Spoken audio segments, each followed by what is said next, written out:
Look around. Everyone's talking about traction, growth metrics, pitch decks, and valuations. But no one's touching the real pain buried deep beneath all that noise. The brutal, invisible war tearing apart every founder's mind when they raise money. It's like stepping into a battlefield without armor, except the battle is inside you. The endless doubts, the crushing pressure, the nights you lie awake wondering if you're fooling everyone, if you're enough, or if this whole dream is just a mirage. This isn't just a side effect of fundraising, it's the heart of it. Yet everyone acts like if you just hustle harder, hit more meetings, or polish your slides better, all that fog will vanish. It won't. That fog is the silent enemy, founder psychology. And if this part of the story is missing, the emotional truth, then you're fighting blind. Most founders don't talk about it because it feels like weakness. Investors certainly won't ask. The pressure to appear unstoppable is real. You are told to be resilient, unshakable, climb that mountain no matter what. But inside, the weight of expectations crushes the air from your lungs. Can you breathe? Can you trust yourself? That nagging voice that says, "What if I fail? What if they see through me?" doesn't go away just because you scream louder into the void. It grows, it mutates, it isolates you, turning the world of fundraising from a landscape of opportunity into a lonely prison. Here's the raw truth no one will tell you.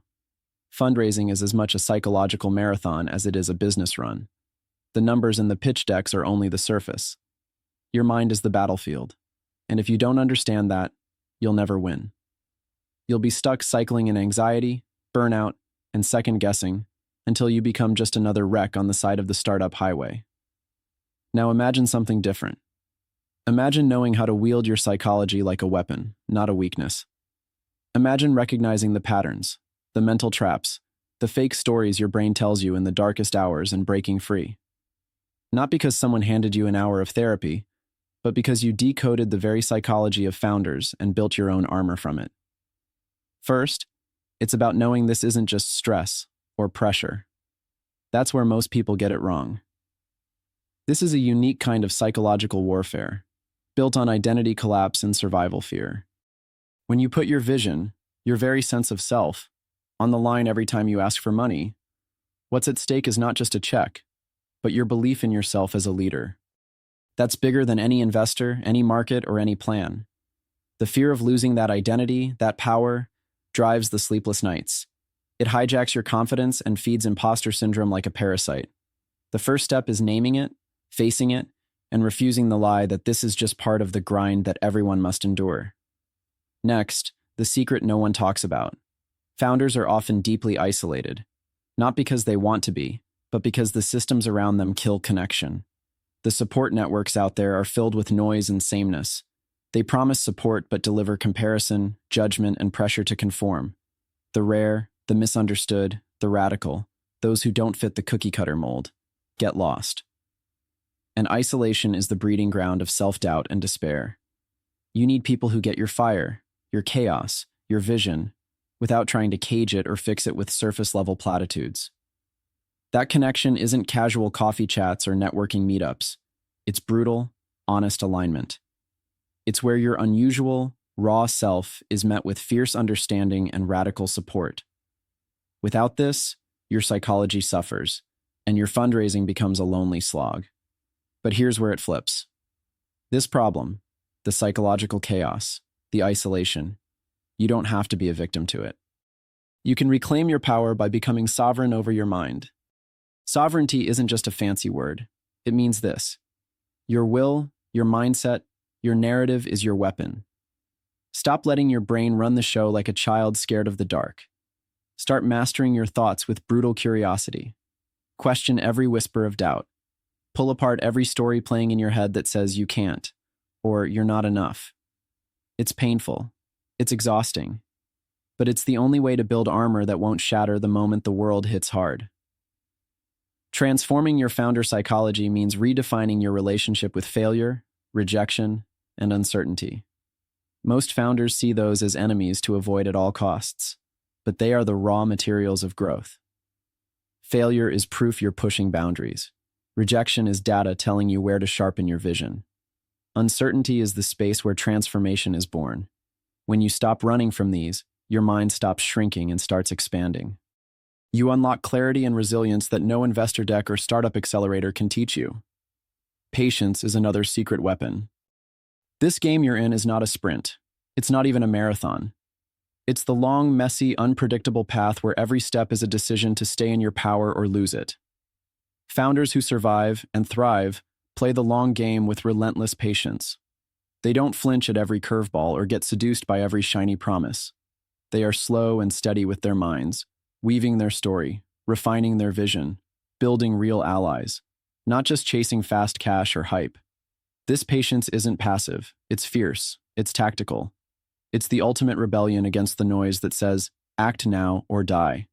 And here's the most overlooked truth. As exceptional founders, you don't need thousands of connections. You need the right connections. The rare few who see your fire and match it, who challenge you, push you, and hold space for your full complexity. Alignment outperforms quantity every time. The difference between burnout and breakthrough is usually who's standing in your corner, not how many followers you have. Don't waste your energy on the crowd. Find the tribe that burns with you, not just for you.